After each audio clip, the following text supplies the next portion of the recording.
Greetings, everyone. I'm Mar. Once again, this is my opinion.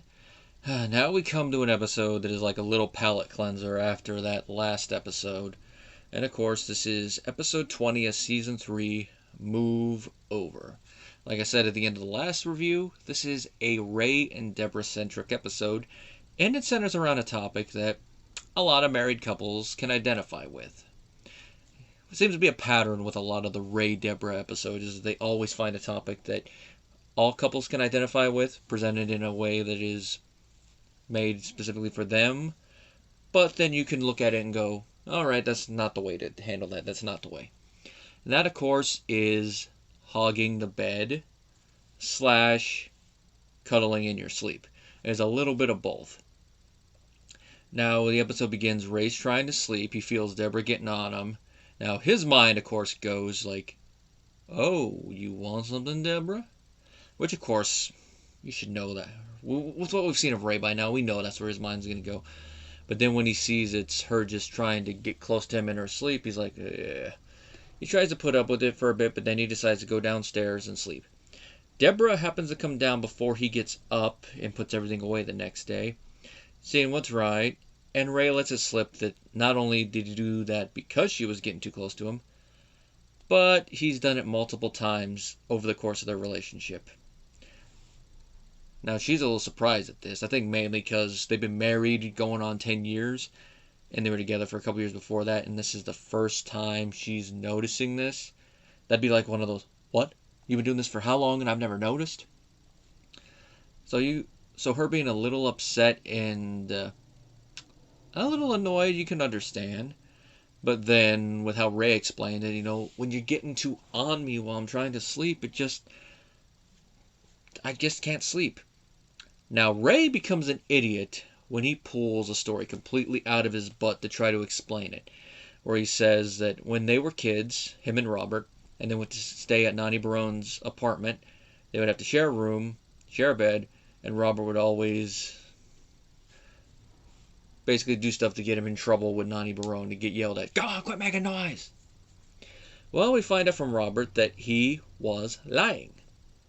And that they had separate rooms. Nani Barone had a house.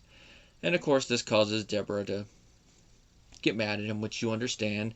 And this is where that one shot that's used in a couple compilations where Debra takes the pan and starts smashing the paper bag comes from. And you know what was in that paper bag? Marie's homemade jelly donuts. And jelly donuts in themselves are good, but I can imagine that Marie's homemade ones were probably excellent. So her doing that's a big middle finger to Ray with everything going on. And his reaction when he looks inside, it's a massacre in there. You can just imagine.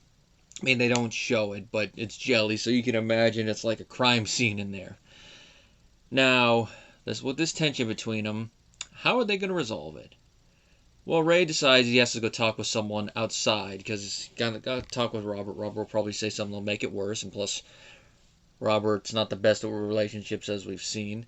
He's not going to talk to his parents because that might just make things worse and make Debra even madder at him. Like, you talk to your parents about this?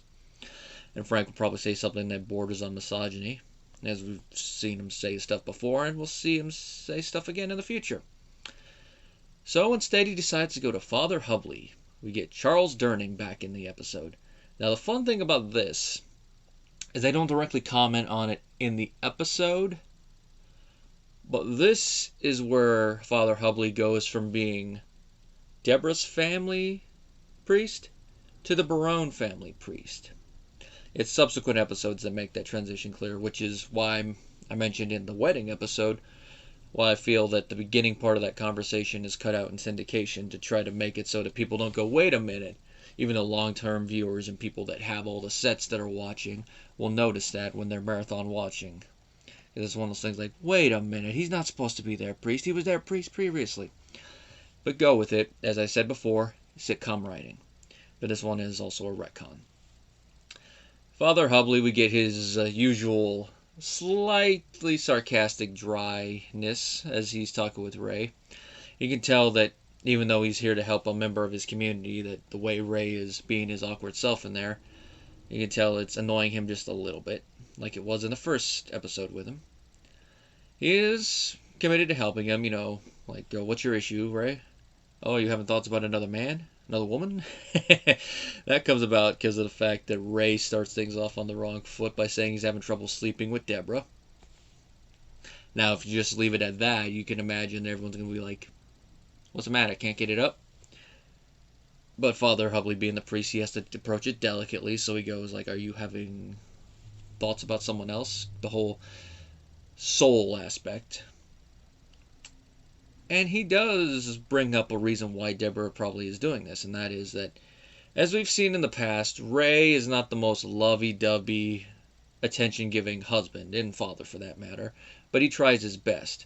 However, Debra, especially with all the stress that she goes under, she needs more than that. As Father Hubley puts it, showing your loved ones how much you care does not end at the honeymoon. And the fact that he doesn't do this during the day a lot, unless, of course, he wants something or there's something else going on like their anniversary, Debra reaches out for it at night. Now, Ray does try to help and utilize this by showing Debra how much he cares about her, which the first thing he does is when he gets home is kiss her pretty long, which leads to a pretty good Frank line that I had to write down after Ray's like, what? I'm saying hello to my wife. Say hello, don't make a meal of it. Just the way that Peter Bull delivers that line. I was like, oh, that's a classic Frank zinger right there. I actually had forgotten about that one because it's been a while since I watched this episode, but just like, oh, you gotta love Frank. And just the look on Peter Boyle's face as he's watching and then delivering the line. Perfect spot on delivery. Now, it does help a little bit, but in the end, Debra still does hold on to him. And Ray's like, alright, I thought that would work. So he still stays sleeping with her. And he comes up with another solution instead of going down to sleep downstairs. He just gives her a floaty, and that's the end of that. It's a nice little solution, pretty funny. Doesn't fully end the problem because we know he's going to still have that solution, but it's going to be something that's never touched on again. It's going to be a one and done thing. Although it's something that, when you think about it, it's kind of hard to work this issue into another episode unless it's an episode where they're having a fight and she's bringing up stuff, which there's other stuff that does happen later on. But it's usually the bigger stuff, like a certain incident we're going to see in Season 4 involving the wedding video. Now, Robert does have his own little subplot besides the fact he is the one that spills the beans about Ray lying. And that is, Allie takes him to school for show and tell because it's things that begin with P. Police officer. Now, we see the end of his presentation talking to the kids about what a police officer does. And then he gets asked questions. This is the end scene right before the credits. I don't remember if this scene was cut out in syndication, but if it was, I can understand why, because it's not really necessary to the overall plot.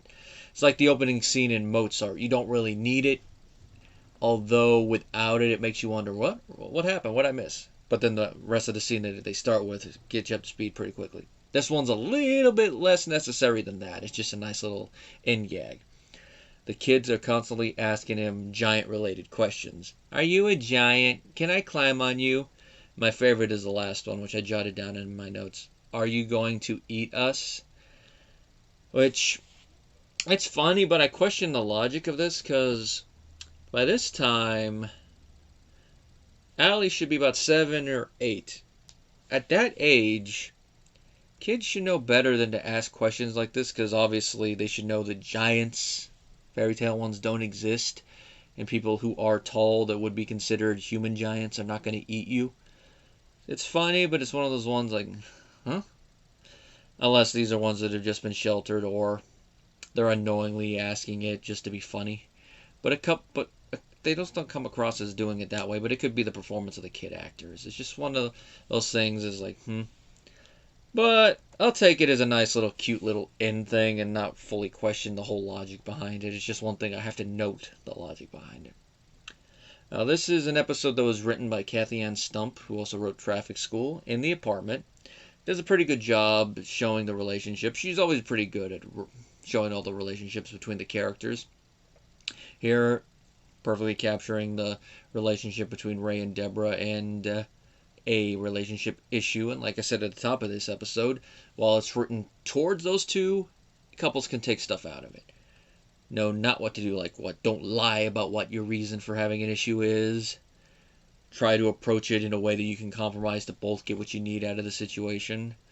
Like, they don't really talk much about the hogging part of it. It's more the touching part of it. But the hogging part of it can be an issue, especially in a long-term relationship, because it's like, you're hogging too much of the bed, I'm hanging over to the side.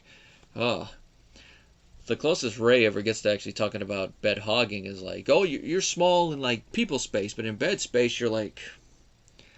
So it's like, in a relationship, it's all about compromise. Overall, this is a pretty fun episode. Nice premise, good performances from the actors, the writing, like I said, spot on.